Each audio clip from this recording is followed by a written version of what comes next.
I know he's had a long time out the ring. I loves Max Holloway as well. Yeah. If he comes back,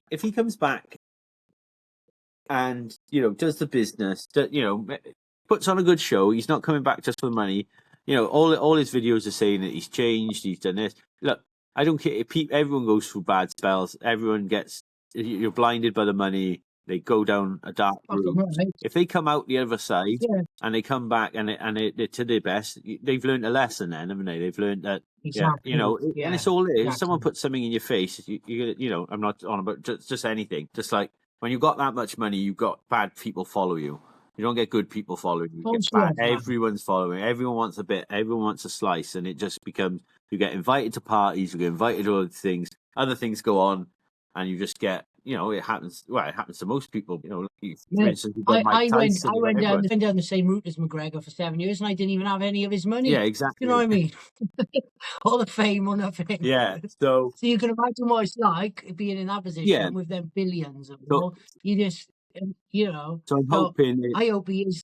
Yeah, I hope this is the redemption fight, isn't it? Yeah, I think he definitely deserves it. He put definitely. I think UFC, and I know UFC was big before him, but it's a lot bigger since McGregor came in.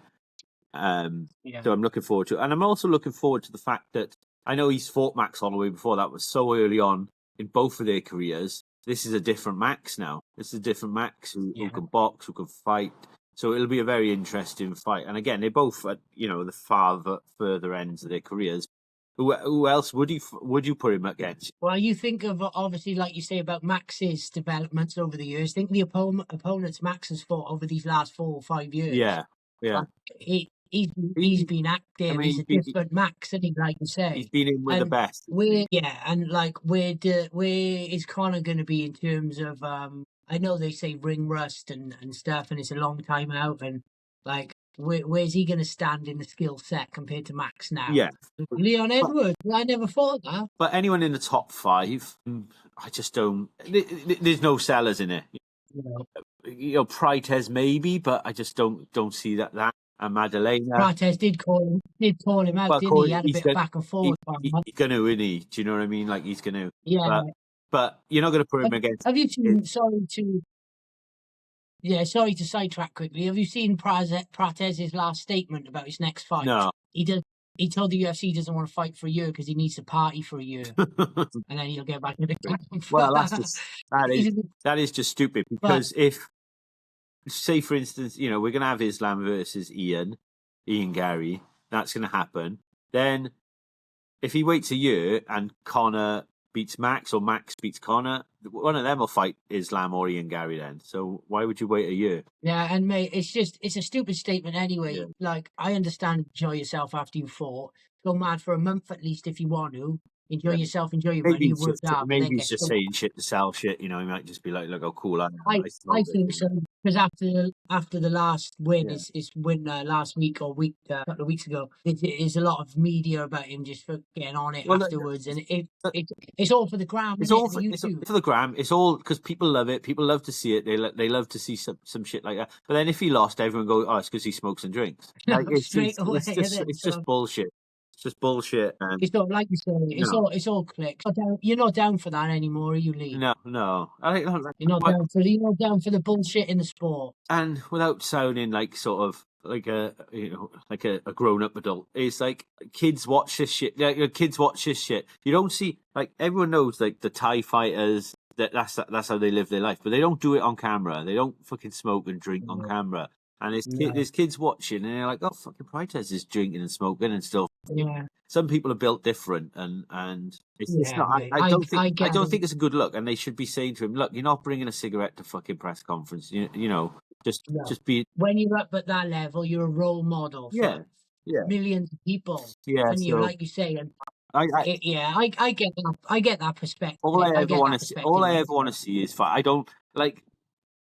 I don't watch press conferences, and I find them cringy. I find them a bit thing. I maybe sometimes watch weigh-ins, but all I want to do is watch them fight. I don't care what they want to say to each other. I don't care. I don't like none of that. I'm not any of that shit. So. I get it all, buddy. The problem is it gets too far-fetched. But exciting. That's all. Exciting to see. Sorry, I'm scratching my eye because my hay fever sat out the back, and now I'm paying for it. You gotta go for the Sunnies next time. Yeah. Well, I thought I might be a bit disrespectful because I can't look you in the eye. Nah. Yeah, going back to it. Prem, you're an OG. Yeah. You get away with wearing glasses anytime. I might smoke a cigarette. True, you know what I'm saying? Do a next one. Go practice style. And but going back 20 fags while we do the podcast. Going back, excited for Conor. I think it's the perfect matchup for it. Also on that, as obviously Paddy's going to be fighting Saint Denis. So yeah, and I don't know, I see that one going because Saint Denis' last fight he was a fucking beast, and Paddy for the UFC in all. Excited for what's coming up. So moving on. I enjoyed the yeah. It's just to say that the production of the fight night of the Paramount and the HBO was pretty good again as well. Watching it on the HBO, nice and easy. Yeah, I like it. Moving on to, I know we're only going to touch a little bit on it, but One Championship, which we've been watching a lot lately. I think this is our first time even speaking about it on the show, but I love it. I love One Championship. So we had Inner Circle on Friday. It's so hard to follow because I'm in work and I'm like, I got it on the laptop and I'm like, just because of the time. I can't even get to it until I don't even really. Friday night, I don't really sort of get back and sit down till like 6, 7, and then a lot of it's been over by then. So I tend to try and watch the highlights. But I was unaware that the Inner Circle was on the pay-per-view this week, so I have seen some of the highlights and I've got the results here as well. Yeah, I'll just go through it quickly because I know we're getting pushed. We're pushed a bit for time now, but so the 3 that's just stood out for me is you got Trevorrow, the Brit lady. Getting her win, and then I got Malkian defeating Kane for the MMA, and then Sanyadan Dam versus Pixie. I think he got the win there. We will definitely go into One Championship a bit more, but we wanted to speak about the UFC, so when we've got a big one, we'll definitely go into. The question for me is that I was going to ask you is, I've been watching One Championship for a while. Recently got you into it.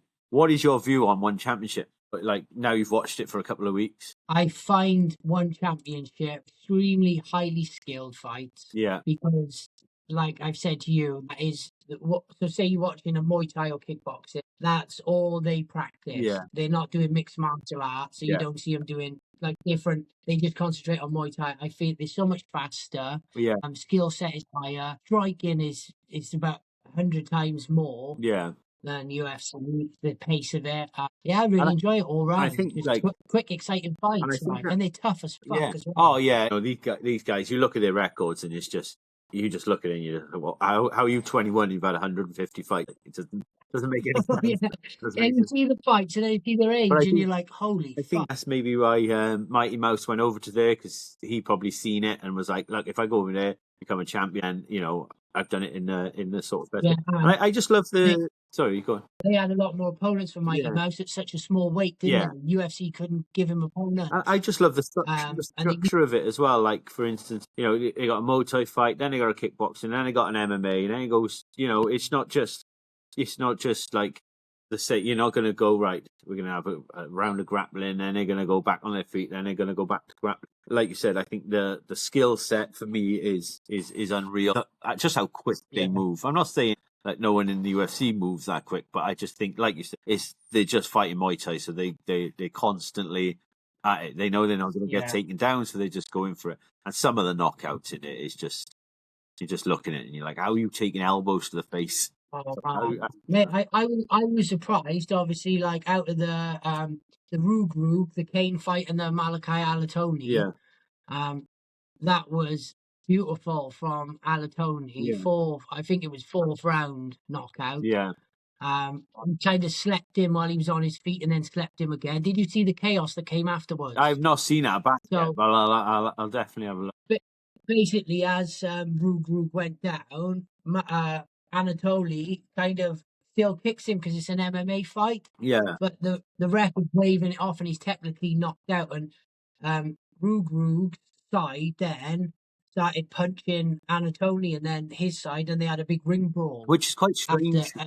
It's quite strange for that because they're so sort of disciplined. Even like they go over to each other's corners after the fight. So I noticed it. I was watching one the other day and I can't remember who it was. I won't even try and think who it was. But anyway, the guy won, and he went over to the other guy's corner to thank him, and they're feeding him water. You know, they're giving him a drink. Yeah, it's yeah. just like it's just a bit more respectful and a bit more just about this fighting. one I know, like leading up between these two. So like Malakin and that Rugru, they hate each other. Yeah, and obviously Malakin lost to him last time, so this was for the belt. yeah, So he's now become he's the champion. Malachi Tony's champion at lightweight, light heavyweight, and heavyweight Yeah. 3 times in the one championship. yeah. He's got 3 belts, and that he retired on that night. But he's got That was his last fight. He and put the gloves down. you've got some couple of good Brit guys in here. You've got the Haggerty brothers. I know the one brother lost in 49 seconds. Was that the other day, or am I just watching a video about? Friday.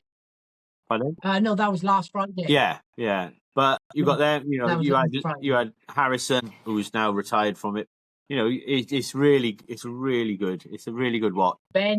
Ben Wallace Yeah. is the one you want to watch out for. I'll have a look. The British dude. Yeah. Mate, he's an unbelievable striker. He is the next up and comer, Ben Wallace. But yeah, and Take a look at him. I know the big ones are a pay-per-view and on Sky, but the fact that it's free on YouTube is just, you know, Mate, there's no reason why every Friday. Yeah, every Friday night, if you just want to watch some like high-paced, skillful fights for free, then they're on the YouTube. Yeah. Yeah. That was, and I was really happy for Mia Trevo as well. Yeah. The British girl for getting the win, because she's done well to get into one championship, and she's got a pretty cool backstory as well. Yeah. So I hope there's good things coming. Yeah, and we'll definitely touch more on it when we've got more time, and we'll do a show just dedicated to some of the Brit fighters, I think, and some of the guys. Just going over next couple of events now coming up in June. So we've got Cage Warriors on the 19th of June in Manchester. So we'll definitely do a show on that one, and then Samurai Fight. That looks a stack card. Pardon? Yeah, that's the stack card. That's a stack card. So Cage Warriors. Well, they keep announcing. So I think we'll just do a show. I think towards then, just on Cage Warriors, because I know we've got some up and coming fighters we want to talk about and stuff like that. And then we've got, but for me down this end is Samurai Fighting Championships again on the 27th of June. So that was a brilliant card last time. Me and yourself went up. Me and yourself? Yeah, me and yourself. We both went up. And that was really good. So I'm going to try and go up this time. Sorry, it's just starting to rain a bit, but we're good. I'm definitely going to try and get up to there, but I will be contacting some fighters now over the next couple of weeks to see if they want to come on the show, do a bit, do some interviews. But yeah, that's the news I've got from my end. You got any news over your site? I will like to say, about the Samurai Fight Championship. For anybody who's never been to one of these events, it was my first event a couple of months ago in March, and I cannot express how much fun and how much skill and how many good wars are at these events. Yeah. They sell out the tickets; they're next to nothing for the amount of fights you get. Exactly. So grab tickets. Yeah. If you can go, guys, grab tickets, because I would go if I could. 100%. I just I get on that. Definitely. Definitely. Well, I haven't got no more news my end. We've covered everything. That was really good. Yeah, it's good to be back and recording again. It's always nice to speak to yourself and talk about things we love. Guys, as well, I want to ask you, we have thousands and thousands of views on our reels. We've had 1,500 views on YouTube. Please, if anybody's viewing, hit the subscribe button. Yeah, please, even if you view one video and you like it, because we'd be so grateful. It helps us massively. We're a bit slow on subscriptions at the minute in the Insta, but we're getting thousands of people watching. Yeah. But nobody's giving us any love. Yeah. It costs nothing. Even if you think we're a pair of dickheads, just give us a subscribe anyway. Yeah. You know what I mean? And it'll get better over time. Yeah, wicked. Yeah, cheers guys for listening, and we'll be back next Sunday. We'll have a show for you next Sunday, and stay safe. Peace. Nice one. Oh, shot. That's my hand. Yeah.